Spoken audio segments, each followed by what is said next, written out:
Oh, well, we are now inching closer to the start of the official calendar for the Philadelphia 76ers with Media Day now 4 days away on Friday. And we're going to start to really get things together here on the PHLY Sixers Show, presented by our good friends from Rothman Orthopedics.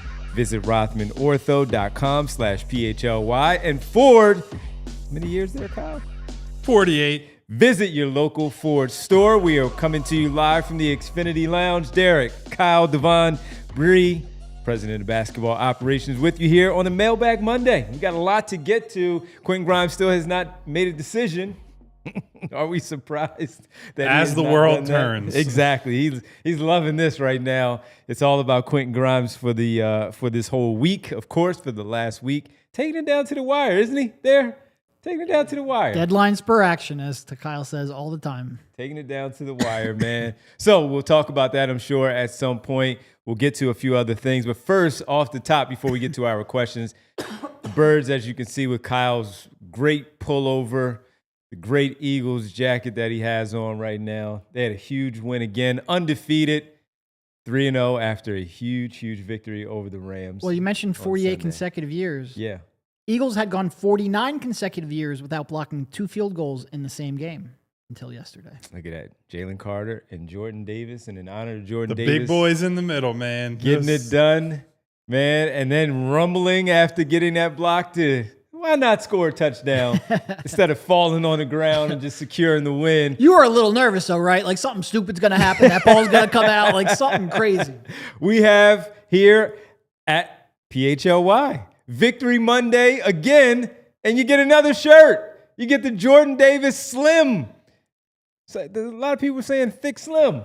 Running down the field for that score. Jordan Davis Slim t-shirt after Victory Monday, securing win number 3. And as you said, Kyle, the big fellas in the middle just handling business when they needed to, and they got it done. So go to allphly.com. Check out the new shirt, Victory Monday, the Slim Jordan Davis t-shirt. Last week, Jalen Hurts smoking the victory cigar after win number 2.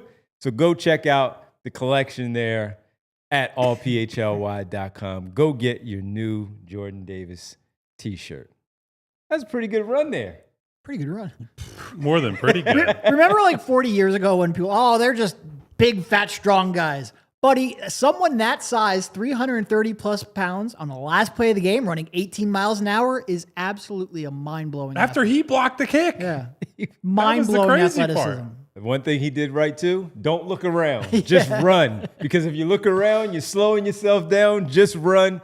Shout out Sidney Brown and Bennett for the key block to allow him to get out there and run. But good win. I'm sure we'll talk about that a little bit later like we always do on a Victory Monday. But let's get to it. On a Mailbag Monday, Saturday, we had a chance to go to, Derek, it was the Shane Battier Foundation, right? It was the Shane Battier Foundation, partnered with the Sixers and Daryl Morey.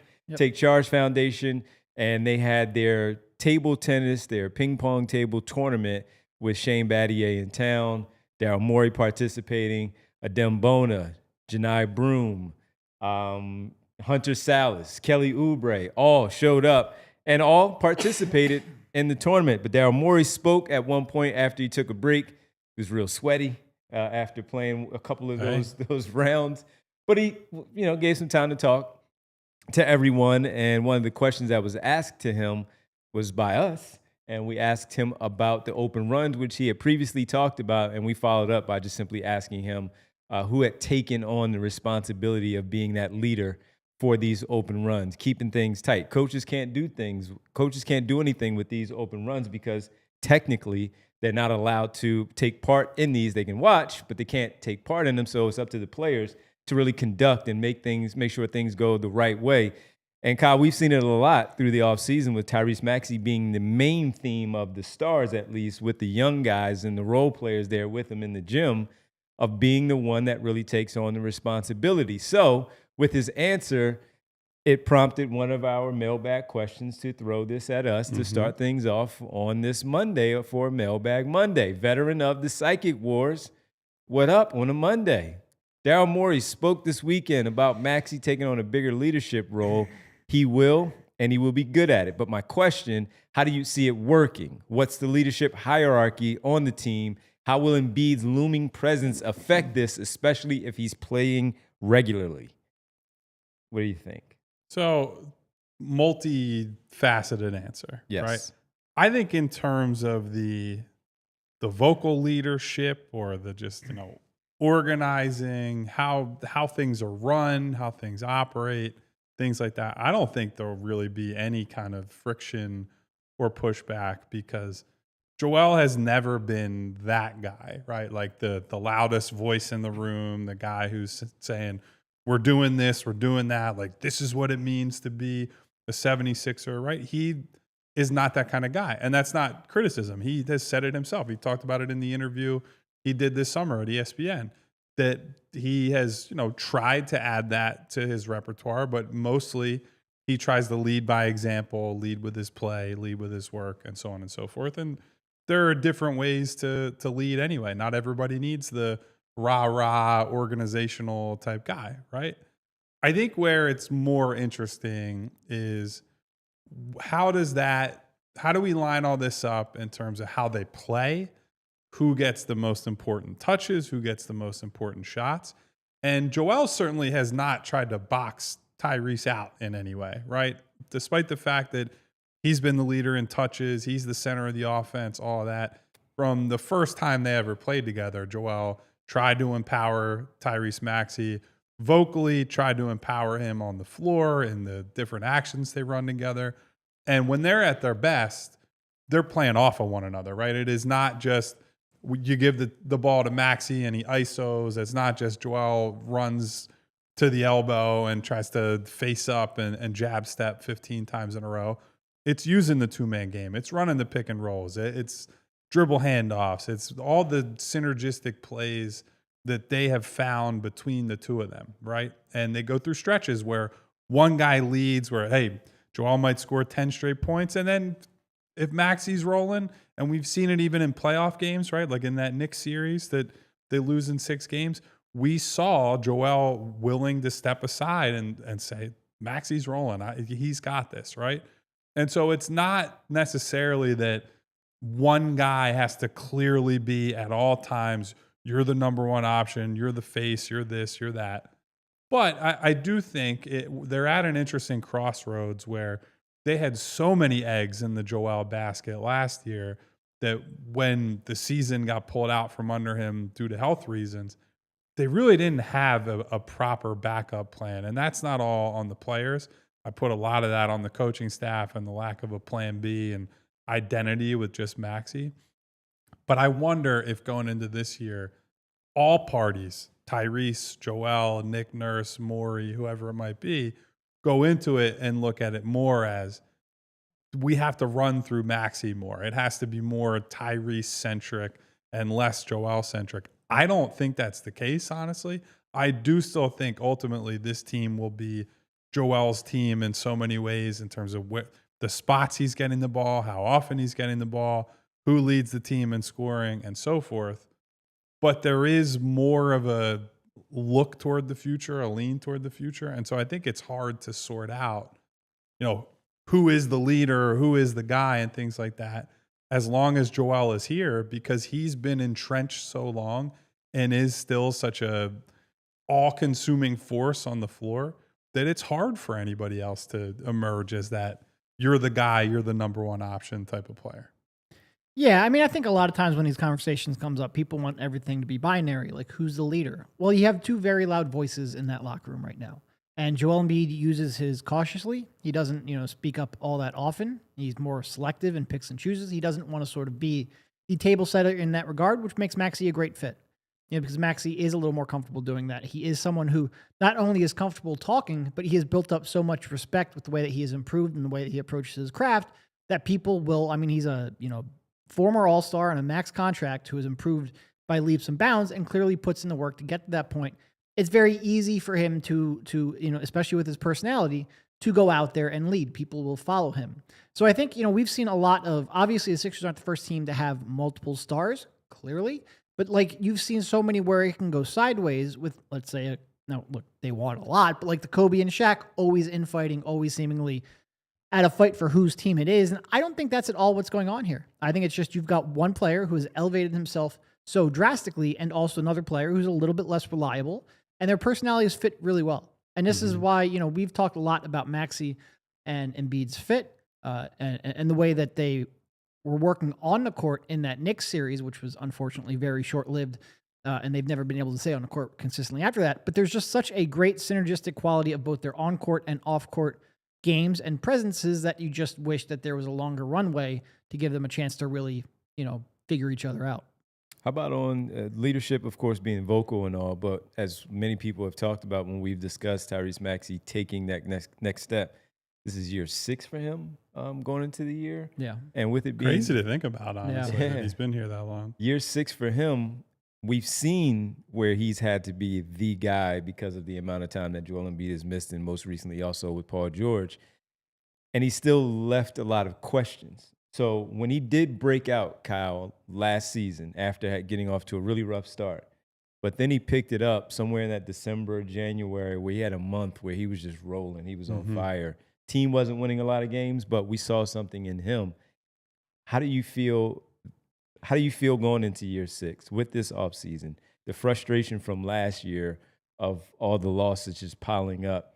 Seeing him this summer yourself, having a chance to talk to him while we were out in Las Vegas, but kind of going back on that one stretch of last season and maybe changing your mind a little bit about what he could potentially do, especially if he has a better group of personnel around him.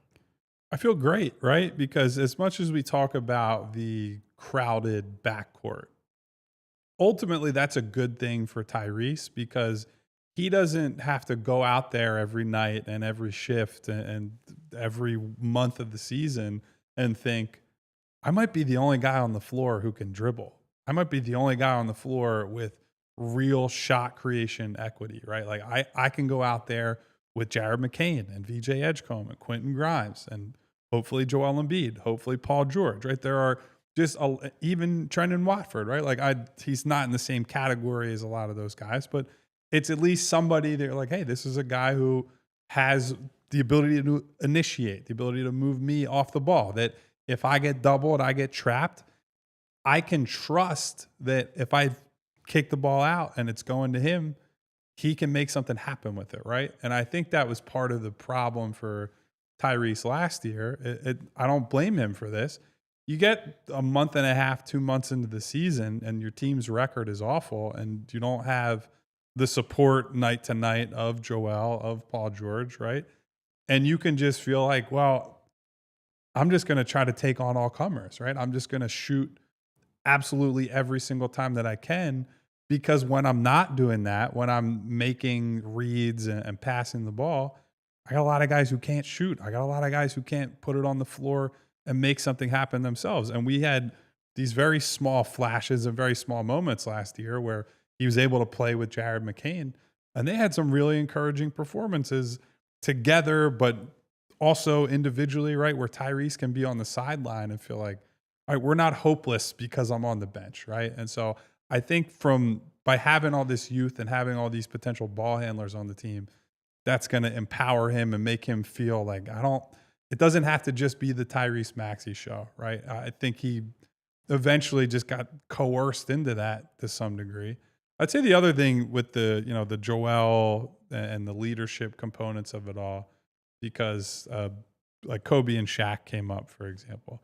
I think one of the reasons I generally don't worry about the Tyrese and Joel dynamic, on top of everything that's always been said, is that it is a guard and a center, right? Like it's two players that in theory and in practice, which you've already seen, work great off of one another. This is not like, so LeBron and D Wade in Miami is a great example, right? Those guys are the best of friends. That's the reason that they teamed up and were great individual players, right? But part of the reason they didn't win in year one was because they're stepping on each other's toes trying to play offense all the time. It's like the dueling banjos offense, right? Where your turn, my turn, and it's not a lot of like playing off of the other guy. And eventually the reason they took off, on top of Chris Bosh being an early small ball center, was that Dwayne Wade took a step back and was like, LeBron, you're the guy. If we're going to hit the heights that we're going to hit, the ball's in your hands, and I'm going to adapt as, you know, an off-ball cutter and, you know, do the things that I do, while also capitalizing as a, you know, dynamic slasher that he was when LeBron's on the bench, right, to carry those units.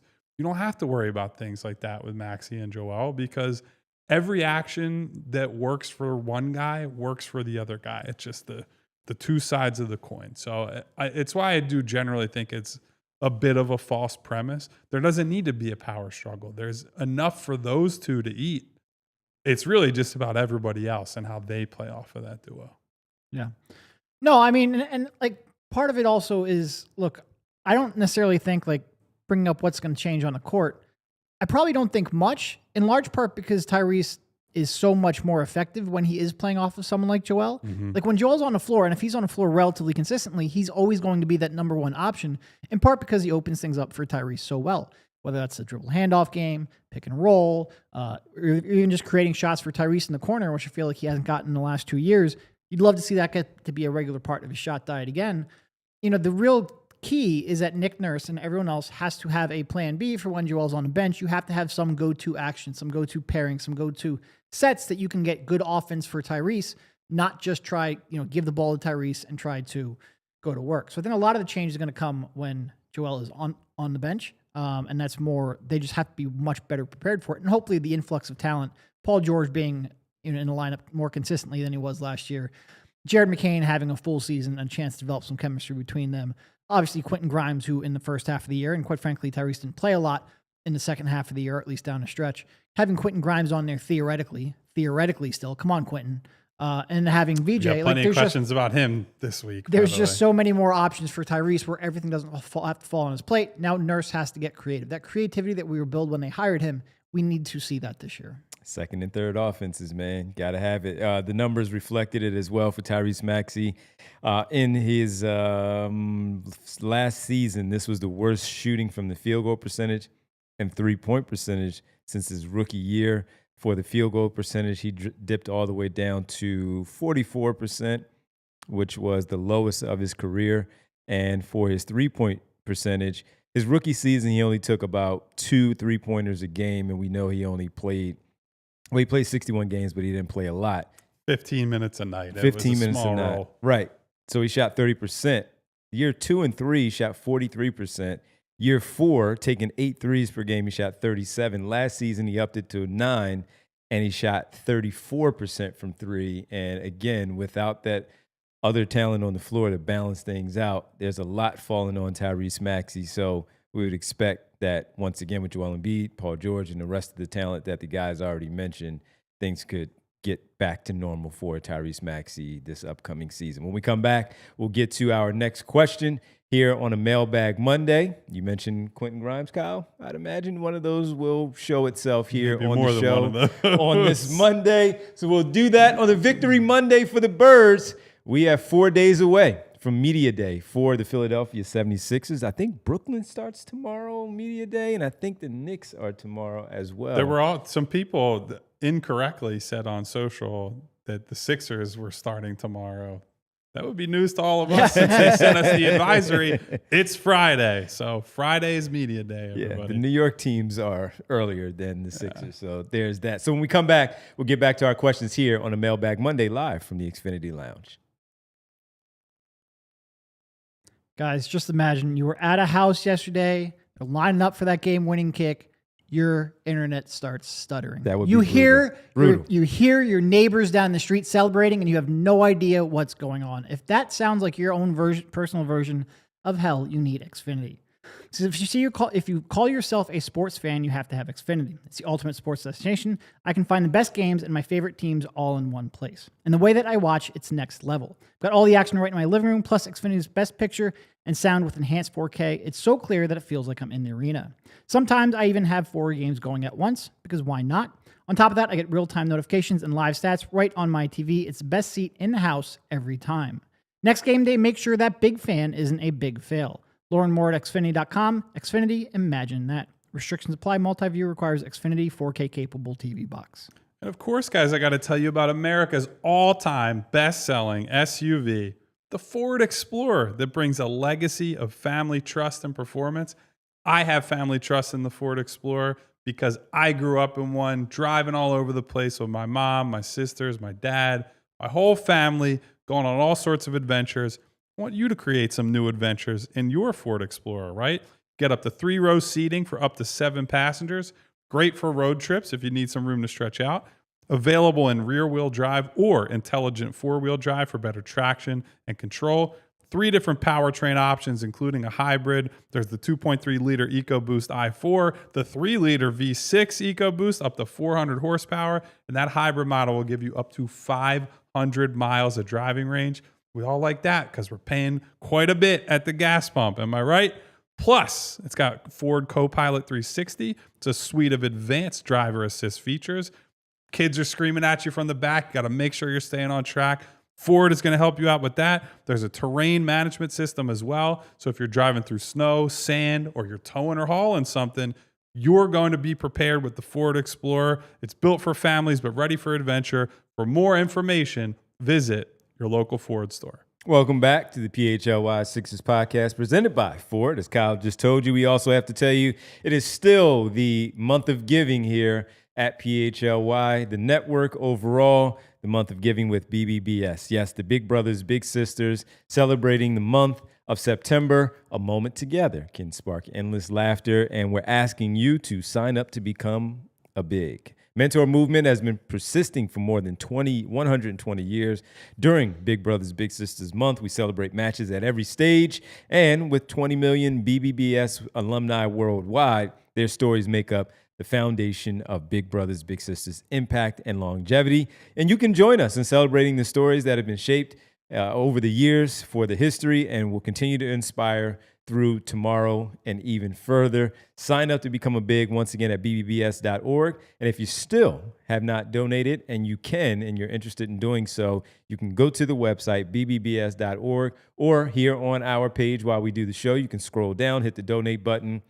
Anything that you donate is fantastic. It all matters. It all counts. It's all great. So Big Brothers, Big Sisters, month of giving. Sign up to become a big and donate if you can. We really appreciate it. Also, because of a Big Birds win, we got to tell you about EJ's early bird. Early bird gets the worm, right? Isn't that what they say? Well, the new feature here that we have going on with the PHLY Eagles is after every game. There's not just the game recap and stories from Sunday or Monday or Thursday, whatever the game is played the day after. There's some more in-depth things from the locker room and so on, and EJ has you covered with the early bird. So does Bo, Fran, and Les Bowen. Very cool concept that they have, so please show them some love at allphly.com. It's all up right there on the website right now. If you haven't signed up to become a member, please do so right now at allphly.com. All right, let's move on to question number 2 here on the Mailbag Monday. Busey 49. Rank the likelihood of Grimes' outcomes. Here we go. Qualifying offer, 2+1 player option, 2+1 team option, 3+1 team option, or other. So we're obviously going to start this off with the qualification that we're just talking nonsense here. We're speculating. Don't read too much into it. I don't want to be aggregated. I will go, because I want to remain optimistic that we didn't waste this entire summer for nothing. I'm going to go 2+1 team option as most likely, and then qualifying offer as second. I would be surprised if the team option is something he would consider. We haven't heard as much on that as we have with Kuminga, obviously, where the team versus player option has been a huge sticking point. Like a $10 million per year sticking point. Honestly, I don't know that the option is as material here as just the pure cash value. Most of what we've heard, at least what I've heard, and granted, there's been not a whole lot of updating for a while, was about the cash value part of it. So you could talk me into 2+1 team option is most likely if they're willing to pay overpay for it. It's like 20 per or something like that. So I'll go 2+1 team option, qualifying offer, 2+1 player option. I don't think the Sixers are going to give him a player option, if I had to guess. Just guessing. This is not, but I think they feel strongly enough in their position that they're not going to concede something like that, and that they'd probably rather overpay him for a year or two and keep that team option. But who the heck knows? Do I have to remind you about the luxury tax? No. I would guess Josh Harris would prefer a 2+1 player option over paying him an extra $5 million this year, would be my guess. And if we're predicting what's likelihood here, I think that does factor in. Now, I do agree that I don't think the player option versus team option is as big as it is in a case like Kuminga. Because, I mean, Kerr has just been like, I'm not going to play you for stretches of the season. So clearly, like, you want to have that kind of control. You don't want to be stuck under team control for 3, 4, 5 years. I do think it is, from Grimes' perspective, you might not want a team option on a team where your heir apparent was just drafted. So, like, I think he probably looks at it like this year, he probably has more opportunity to have playing time than he will next year, and more opportunity than he will, 2 years down the line. So maybe he factors that in a little bit. But clearly, like, if there's a big delta of what they're willing to offer with a team option versus player option, that could change it. It just feels like the player option is the one thing the Sixers can kind of the one concession they can give up while maybe not increasing their tax bill, because I do think Josh Harris cares about that just based off of history. And also while not losing their trade chip. In fact, the option probably is neutral on a trade asset part. Music Lover 31 in the chat says, I'm surprised that Grime has stretched this one out this long. There's just nothing to, unlike in the case of Kuminga, who I think has a valid point where it's like, I don't know that you actually want me on the team or not. I don't think it's like that with Grimes. I don't think that they've heard that from Grimes' camp, as far as I know, right? I think there's mutual interest in him being here, which is why I'm a bit confused as to how we've gotten to September 22nd with no resolution on this thing. Well, especially now that 2 of the 3 other main restricted free agents have resolved. Like, you've got the qualifying offer being taken. You've got the $100 million deal for Giddey. You would think maybe that would help set the market. Maybe they're waiting for Kuminga to be the last one to use as a example of here's what the market is. But it doesn't really matter if you don't have any way of getting that money from anyone else.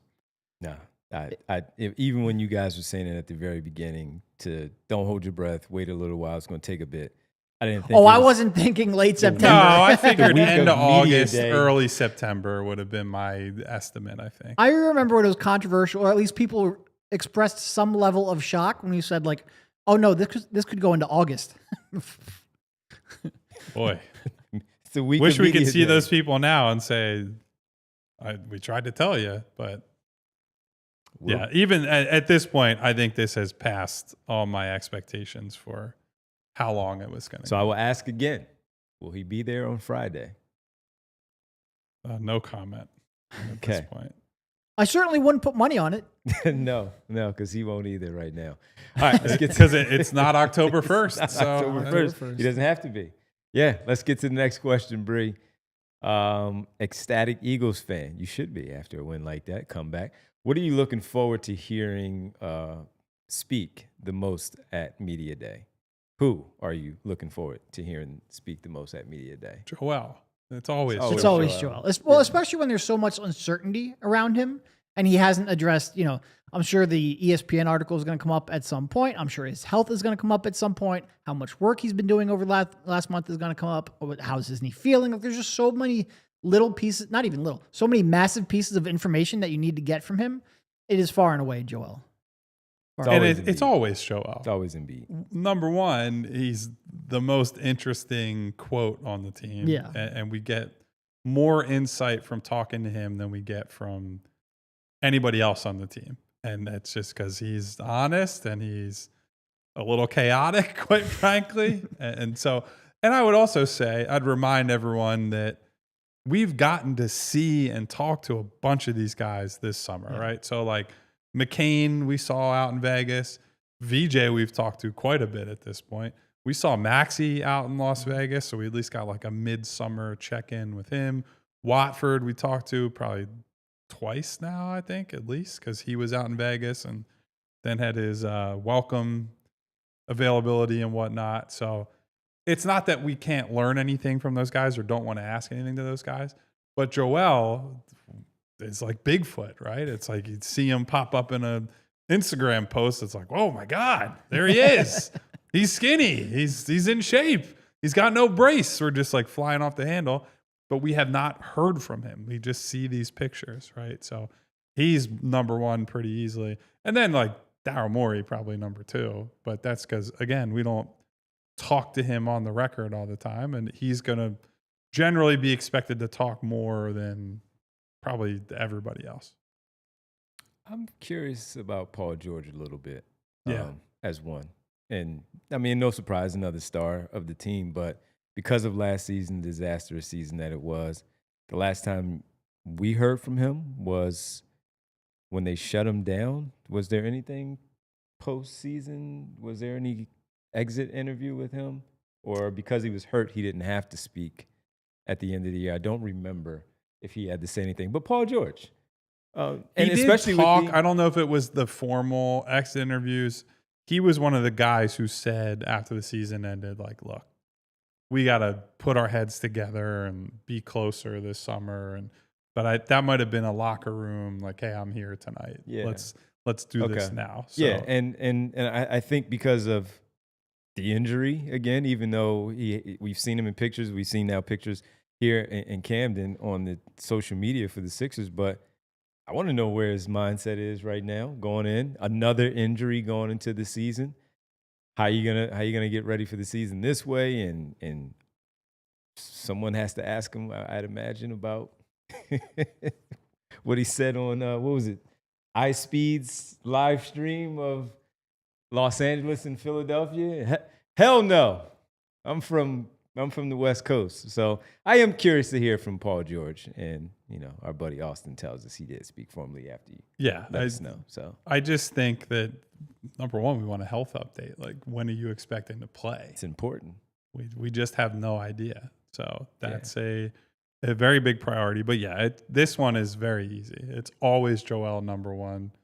Even when they've made other huge signings, like that's the guy. Not only is he the most important guy, I would argue he's also the most interesting guy in terms of what he says and what's going to happen moving forward. All right, final pause here on the show. And when we come back, we'll continue with the questions here on the Mailbag Monday as we hang out with you live from the Xfinity Lounge here on this Monday. Whatever the moment, it's never ordinary at Bet365, and it's never ordinary at whenever an Eagles game is going on, because you never know what's going to happen. You can live bet at Bet365 with over 90 million users worldwide. They have pioneered live in-game betting. So if you looked at the score and they were down, what was it, like 23-7, 23-7, 26-7, whatever it was, they were down big 26. in the third quarter. And you're like, can they really come back? Well, they showed that they really could. And if you had faith in your football team, you went right to Bet365 and placed a wager with the widest range of games across all sports available for live in-game betting, but also for your football team. And on Sundays, they have a 365,000 jackpot. You place a $10 bet on the first touchdown score. You get a split of the 365,000 bonus bets if your player scores the final touchdown of the game. Monday Night Football, you can do that tonight. 50% profit boost tokens on same game parlays. So as you get ready for these games and your football team in particular, you make sure you sign up to become a member at Bet365. Breaking news from Bet365. That is, new customers can get $200 in bonus bets when you bet $5. Win or lose, sign up, use code PHLY365, deposit 10, place a bet for $5. You get $200 in bonus bets if your bet wins or loses. Bonus bets can be used on spreads, totals, player props, futures, and more, whatever the moment. Never ordinary at Bet365. Must be 21 plus and physically located in Pennsylvania. If you or someone you know has a gambling problem and wants help, call 1-800-GAMBLER. Also, I have to tell you about our presenting sponsor here on the show, Rothman Orthopedics. My good friends, I'm about to hit the basketball court again because I was asked to do so, and because of that, I can do so because they took care of me when I tore my ACL and my Achilles. If you're dealing with anything that has been bothering you, maybe not as serious as that, but a shoulder, a bum shoulder, maybe your knee is just a little uncomfortable, your back, your neck, you slept the wrong way, it's getting a little colder out there, and you need to get checked out, well, Rothman is the place for you. With over, right now with what they do, over 60,000 year over year, Rothman consistently performs among the highest volume of hip, knee, shoulder, and ankle replacements in the country, and some lighter stuffs where you can check in the urgent cares, the walk-in centers as well. Rothman Orthopedics has you covered. So if pain is slowing you down, take the first step. Visit rothmanortho.com/PHLY. Schedule your appointment today. Rothman Orthopedics, your mobility, their mission. Welcome back to the show, presented by Rothman, our good friends here. Let's get to our next question here, Bree. Dr. Blah, most or least likely to be a part of the team come April 15th when the season ends? Morey, Nurse, Grimes, Oubre, George. So I think by default, Oubre's least likely. Final Expiring year. contract, pretty likely to get traded one way or another, right? If they're trying to upgrade, he's got the movable salary. If they're trying to I shouldn't say they're trying to downgrade. They're obviously, you don't want to get much worse, right?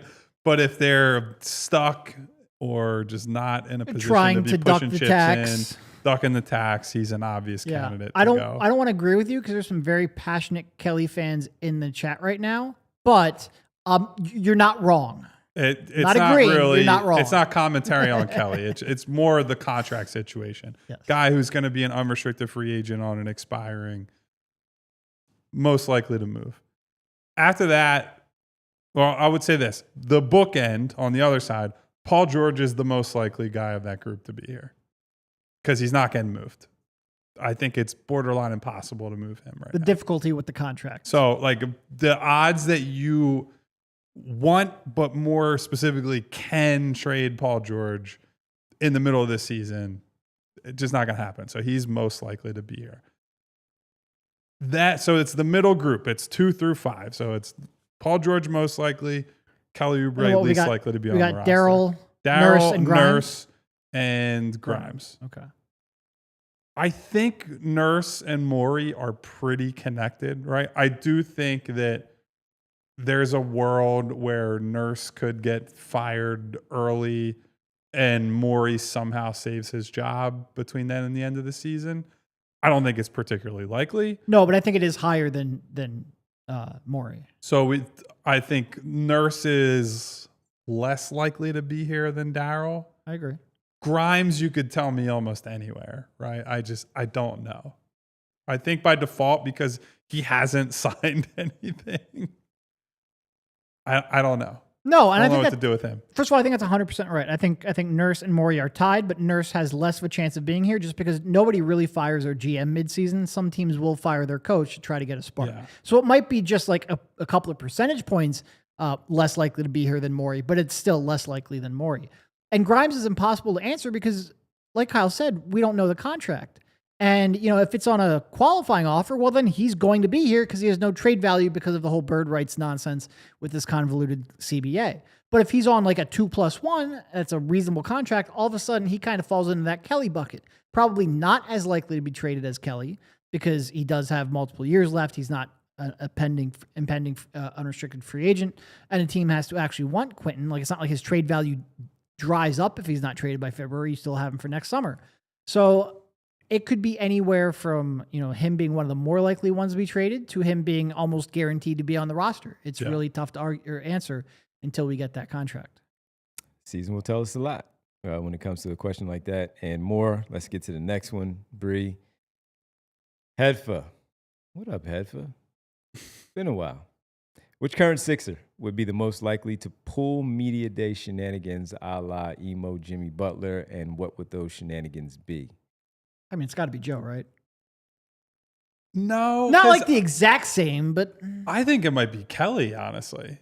Because he's like the most bombastic, outward-facing personality, right? We've already seen he's got new hair. Or what is it, like reddish? I think he's got some kind of red in the hair. So if someone was going to do something that's just like let me do something crazy, like a look for media day, I could see Kelly doing it. I don't think it would be the emo thing. Yeah. Maybe more of like a punk rock Jimmy adjacent. killed me, man. Doing that for media day when every picture for him for the rest of the year was that it was killed really me. It was funny great. going I on loved his it. like stats page on NBA.com, Yeah. and it's just the whole look. Yeah, Joel I can media see day shows Drummond. up and is I kind can see of Drummond being one if he takes his hair out or Drummond. something, and just doesn't get his hair done before media day and pictures and all that, and he just decides I'm showing up like this, and that's that. And then you could throw he's Jared in done. there because Jared could just be like, I'm doing it for the content, And right? the problem with Jared, though, he already got his hair cut. Like, he doesn't have as much to work with as he previously did. I guess Yeah, it but doesn't have to be hair, strictly speaking, right? Yeah, it something could be, different. you know, I don't want to go down this road today. 'Cause No, we don't. People already get pissed off about the nails stuff, but what if you just put like crazy amount of makeup or something on? Like, I don't know. Like, Do it. whatever. Trigger them.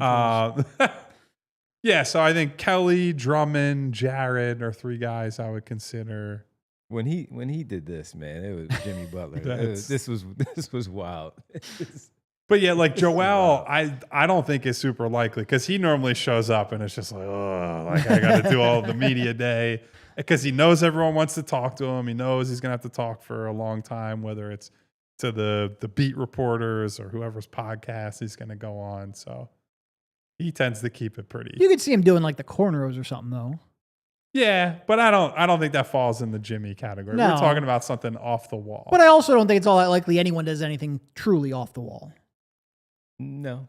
No Jimmy Butlers on this. No. No. For better good and and for bad, worse. yeah. Oubre is probably the safe bet just because hair color, piercings that he has, and yeah, he can. And he Just also showing up in like Prince's Purple Rain costume or suit or whatever you want to call it. right. All right, next question. Let's see what we have here. Justin D says, this may be a standalone question, but in honor of Media Day, what's the number one question you wish you could get a real answer to, whether on court or off court, for each Sixer on the roster? Well, I mean, we're not going to sit here and No. go down 15 questions from three of us. That would be an all. I would say pick one guy and one question. And we're going players here, not front office. Yeah. No, throw the front office. Let's throw the front office. Let's do one Morey question and one player. And does it have to question. relate to this year's team? Because like, no. and we're talking true serum. Like, you can't let Yes, like this Daryl is Morey is not a liar. You have whatever they Yeah. call that stuff in Harry Potter. Yeah. Where you dump the thing in. Well, then it's the Halliburton deal. That's Absolutely. exactly where my mind. It was. has to Like, be. It has. Was there ever a material chance at trading for Tyrese Halliburton? I think that one was pretty easy for me. Yeah. That's a good one. That's probably the easy All right, one. so let's go with players. The only other thing with Daryl would have been, what were you going to offer James Harden? Yeah. Because the two sides never got to talk to one another because there's no way to Would talk to never each tip. other Yeah. about contracts until the legal period in the Yeah. NBA. Never happens. Not much for Morey. That's the one, the Tyrese Halliburton one. But as far as player goes, current player, is there anyone current player? Again, it would be something to Joel. I'm just Yeah. trying to think of all the Honestly, things that have happened. mine to Joel would probably be like, did that knee get worse after that Knicks series?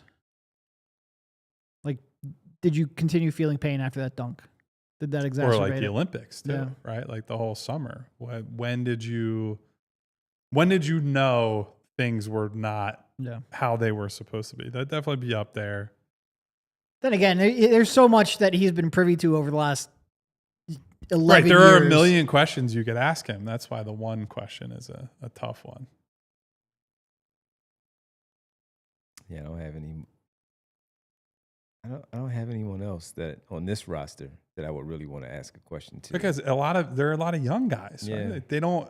We don't have the shared and collective experience yet with the Jareds and VJs and Justins of like, with Joel, it's all where all the bodies are buried, right? Yeah, no, Dating back Joel. like 11 years at this Yeah. point. It's crazy. Yeah, because it would be more former general managers like a Colangelo or a Brett Brown, something that I would like to ask them. Well, I mean, my question to Joel might be about Brian Colangelo, but I just don't know which exact one I would want to ask him. There's a lot. There's been a lot that's gone on. You can ask him 15 questions about that. Yeah. Yeah. No. Well, Right. yeah, I'm not going to go there right now. But Can this be something you bring up after the show? Because now I'm curious. I think honestly too it would be something Joel related about what's the closest you've ever been to asking out with this team, right? Because obviously he has never, to our knowledge, there's never been a moment that he went to somebody in the front office and either demanded or ran up against that conversation of get me out of here. Like I'm not happy here. And there have been times when he has not been happy here, right? We heard a lot about that this summer. We've heard tons about the internal conflicts and when there are disagreements on the medical stuff and et cetera. But when was the closest to wanting out? I would imagine it was probably 2019-20 coming off of you have the big year with Jimmy where everything's kind of looking up and then you let Jimmy go and bring in Al Horford and Jimmy's making gaga eyes at you down in Miami. That was the lowest point in terms of fan relationship with Joel up until probably the last. Up until his knee fell off. Yeah, up until the last 6 months to a year or so. So I wonder when Joel has reached a near breaking point with the city and the franchise. I would honestly just want his honest assessments of a variety of people, from Ben Including himself, to honestly. Brett to Sam and Colangelo and everyone. Yeah. I would love to hear from him because he can't give an honest answer about the playoff failures and all that, right? Even when he tries to or talks about the health and then says it's not an excuse, then people will chop off that it's not an excuse and use it disingenuously. So I would love to have a conversation about him or with him about the series that got away and how much he puts on himself versus it's just one of those things that you can't do when you know it's for public consumption, right? Once you say it to the media, it becomes you're blaming people. And sometimes it is blaming people, but other times it's just, this is why it went wrong or this is why I feel it went wrong. So one day there's going to be a great book written about Joel's And in that vein, just regrets. Not necessarily on court, but do you wish you had taken your health or your conditioning a little bit more seriously? Do you wish maybe some of your practice habits early in his career? Obviously he's not going to admit to that publicly, or at least any more than he did in that ESPN feature. But if we're talking a true serum situation, then yeah. All right, let's get to the next question. Good question, though. Kelly asks here, chances of Walker making an impact, Jabari Walker making an impact for this basketball team? Not high, but I would say they're not zero, certainly. We've talked about the positional scarcity there, right? So rarely has there been a two-way guy who is going into camp and a season saying, I could easily be in the rotation without any injuries and without any kind of crazy stuff happening, right? Because your competition is Watford, who I think we all think has a straight line to a role pretty early. And then it's really just Janai Broom, who I think the team has suggested he'll probably spend time in Delaware right early and get up to speed there in the G League. So when there's really nobody there at your position other than Watford, decent chance. It's not a huge percentage, but I don't know, 20%, 25%. Is that too high? What are you talking about? Like make an impact? Like what? Be in the rotation? Him being a solid rotation player. Yeah, I expect there will be a portion of the season he'll be in the rotation for sure. Yeah, because they're gonna be trying things out, see what fits, see what sticks, who doesn't work, taking games off, or Paul George, Joel Embiid, everybody else slides over to a different position. I don't know, man. I mean, he's still a two-way guy, and he has to earn that. Like we saw with Justin Edwards and Ricky Council. Cut for all we know. Yeah, he still has to earn that. But because there's not much there at the power forward position, he can certainly sneak in there, which is why the question is even asked in the first place, because they don't have anyone outside of Paul George as a starter and Trendon Watford, there's not much there. We don't know about Broom. We don't know about Walker. We don't know about Barlow. We have no clue. Yeah. It's an open book right now with the power forward position. And look, he's a two-way guy, but he's also a two-way guy. Like, he's not like, we're not talking like a 20-year-old. Like, he's 23. He's had a couple of years of experience. He has a clearly defined NBA skill.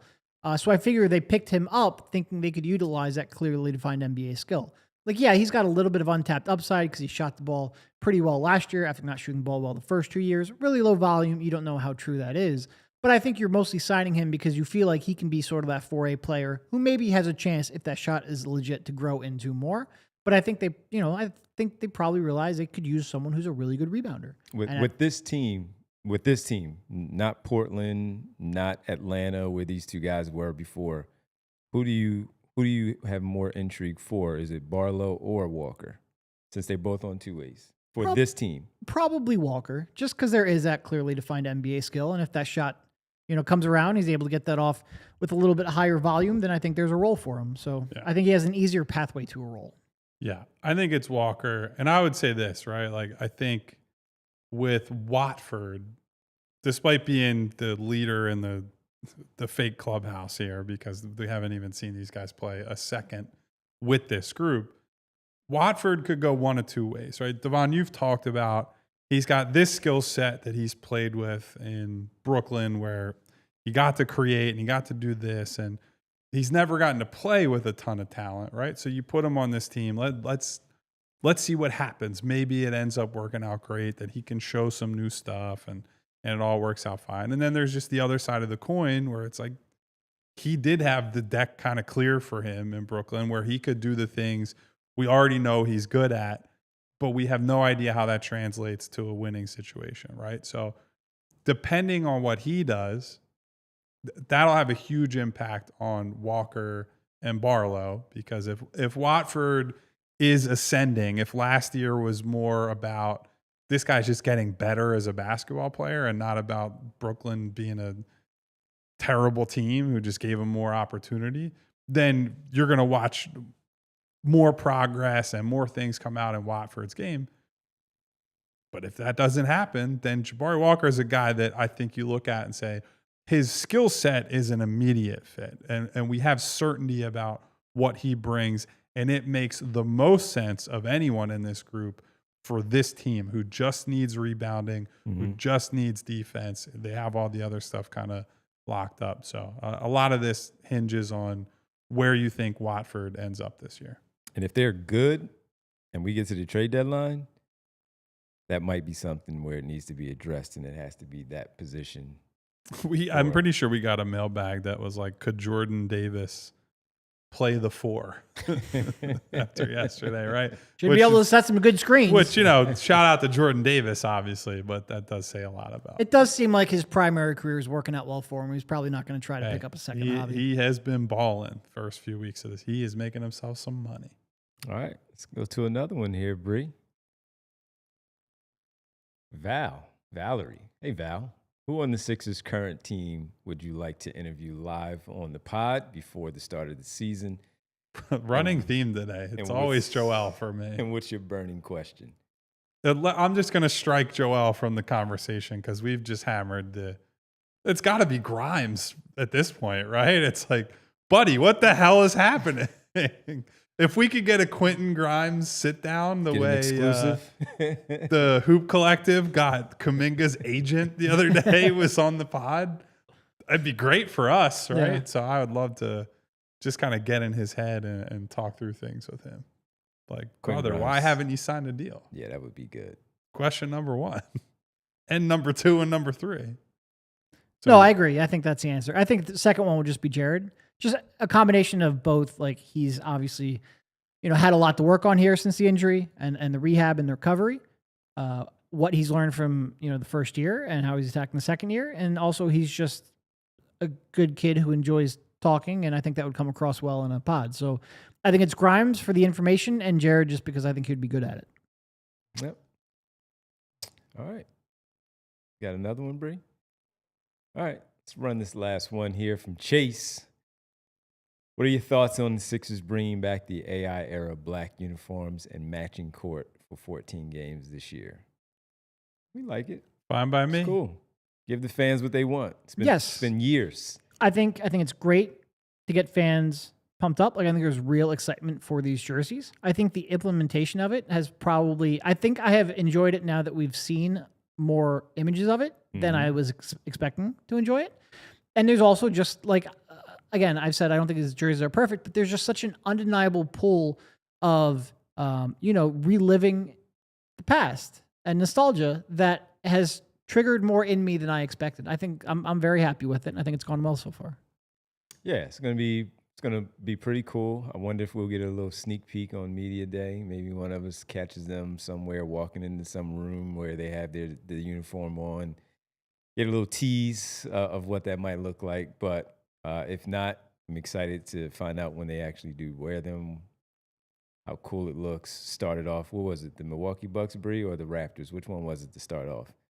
They played the Bucks in the Bucks, opener okay. last year. The Bucks is the first one. Oh, we're talking about the 25. yeah. Sorry. Yes. My mind was on last year's opener for whatever Yes. reason. So the Raptors' first game at home, flashback to wasn't even the conference finals. It was the semifinals when Vince Carter missed that shot. But good pull by them. And Pretty sure it's really cool. that game's on my birthday, too. So nice little homage to me being 12 years old. That was a good day for you. Biting your fingernails, though, down to that final shot. So good question. Looking forward to seeing them in those uniforms, Oh, wow. what that looks like. Big breaking news. Fred VanVleet suffered a torn ACL. That's huge. According for to them. Shams. Big injury for the Houston Rockets. And that, by the way, is after Jalen Green, who, not that they're very similar players. Jalen Green moved in the offseason as part of the Kevin Durant trade. So the pressure on Reed Shepherd to deliver early on this year, significant. Wow.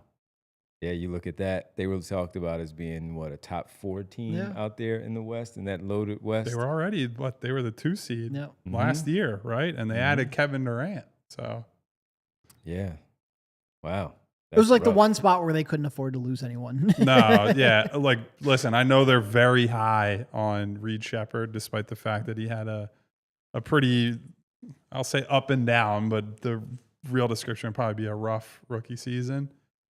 Even still, Yeah. that is a team that is going to be searching for guard help, which if the Sixers, just looking down the line, let's say they play these guards a lot and someone looks like the odd man out and the Rockets are in a position where they're pushing even more chips in. And we've talked about Atari Eason, right? We've talked about guys there as potential trade targets.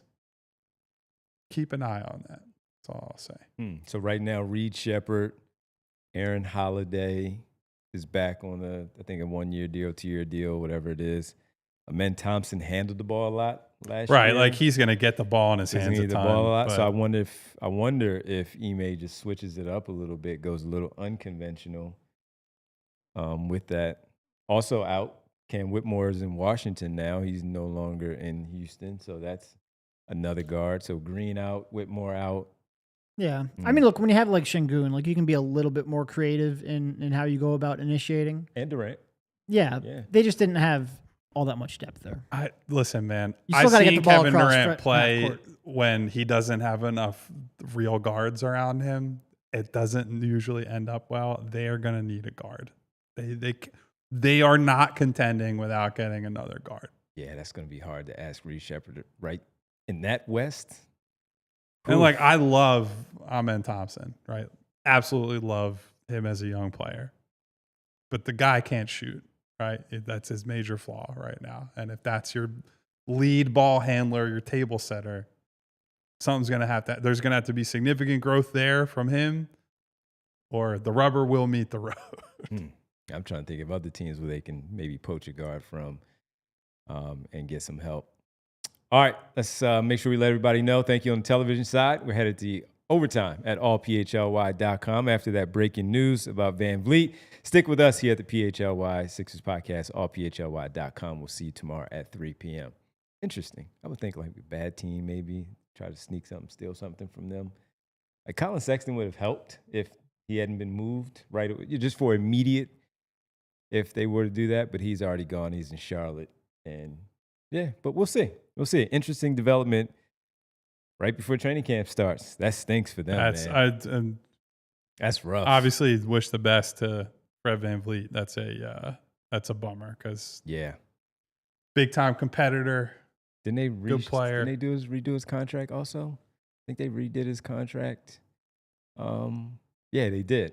They did redo his contract this offseason after signing that big deal that he had leaving Toronto. They redid his. Yeah, Dave P. Udoka is a great coach.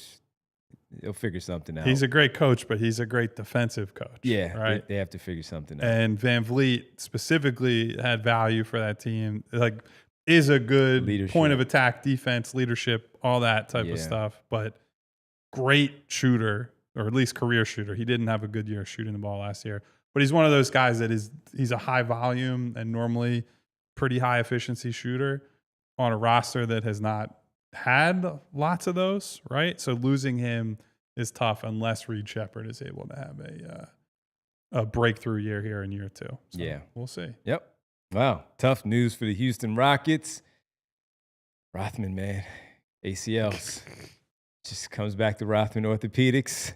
No joking, just simply it comes back to Rothman Orthopedics. We do thank our sponsors, as always. Rothman, visit rothmanortho.com/PHLY. And Ford, visit your local Ford store. It's Ford Tough. And coming to you live from the Xfinity Lounge. And as we say goodbye to everybody, we'll get to news and notes tomorrow. We weren't doing news and notes today because of I'm just looking at their roster and I'm like, oh. I can only think of the 2 guards, Shepherd and Holiday, and that's it. That's all I can think of. Yeah, they have a 2-way guard out of Stephen F. Austin, Kevon Harris. Yeah. They got another. They have J.D. Davison, who we all know, on a 2-way as well. But, if you're expecting to compete for a title, you're not relying on 2-way guards for, a major role, right? Because VanVleet has been a full-time starter there. If not full-time, at least close to. He started every game that he's played in since going to Houston. So playing 35, 36 minutes a night, it's hard to overstate how devastating a loss that is. All right, so tomorrow's show, how can we sign into a trade Quentin Grimes to the Rockets? But that's the thing. So he's more of, if they were going to move a McCain, but even then, it's like you're not trading for a second-year player as a title contending team. And not to get cap nerdy, but like the Houston Rockets probably can't because they're so far over I think they're over the second apron at this point. So. Yeah, that's tough blow. Man. Devon, we got to really rack our brains and figure out who's the candidate to. It honestly might be a buyout situation where they wait until. Although you said they're over the second apron, Derek. I have to double check. I was just because if that's true, then they'll be limited on their buyout guys. I think they might be just under the second apron. I'd have to double check. So you say that, I was thinking money with that now because I was thinking Portland with Drew Holiday, and now with that and. Yeah, because with the second apron rules, what is it, Derek? You can only. What is the buyout rule for the second apron? It's like a very specific. You can only sign players who had a previous salary below the mid level. I knew it was one of the mid levels. The non-taxpayer. The non-taxpayer. Yeah. Okay.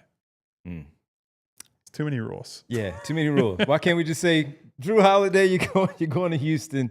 Good spot for you. Wow. Huh.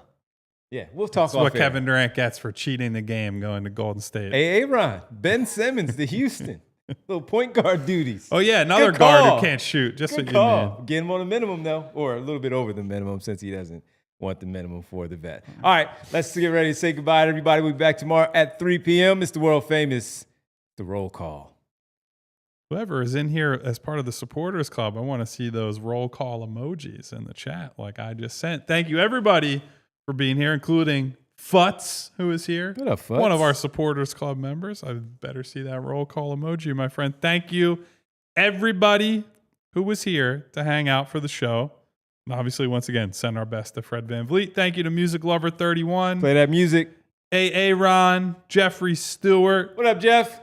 I keep forgetting to do the "you done messed up" for Aaron. I'm out of practice. Jay the Jungle, What up, Jay? popping in here Good to toward see the end you, of the Jay. show. Mom's grandchildren. Hello to Mom. Yes. Hello to Art. Hello to Terrence Davis. Hello to Win Forever. Got to win forever. Keith B. L. Westmoreland. Just the L. I like that, L. Westmoreland. L. It's a strong name, strong chat name. Thank you to L. I like that. Thank you to Coleman Potts, to Victimize, to Smy Guy, a.k.a. Smoggy in the chat. Thank you to Hedfa. Thank you to Adrian T, Eugene Ross. What up, Gene? Sean Ford, SB Cole, Franklin Delano Bluth. Oh, I like it. I like it. The Bluth family in the house. We How saw much could a Franklin. banana cost, Michael? $5? We saw Franklin this weekend. Give it a few years. Thank you to Val. Thank you to Joaquin from Cherry Hill. What up, Dave Joaquin? P. Thank you to all of our wonderful friends. Marcus Blackstock. Thank you to all our friends Mark. who are here each and every day. Theo, X-Man. Love you all. The Victory Monday here on the show for Yes. the Birds. 4 more days until Media Day when we will learn, hopefully, quite a bit about Joel and PG and Daryl and Tyrese and all the gang. As Aaron says, there's always money in the banana stand. On the way out, everybody, please hit the subscribe button and hit the bell icon so you get notifications each and every time we go live. Please also hit the thumbs up button to say thank you. Super producer Bree holding it all down on the other side. We'll be back tomorrow at 3 p.m. like we are every day. Yes. Until then, stay safe, take care of one another. Goodbye. See ya. We all silly like the mayor.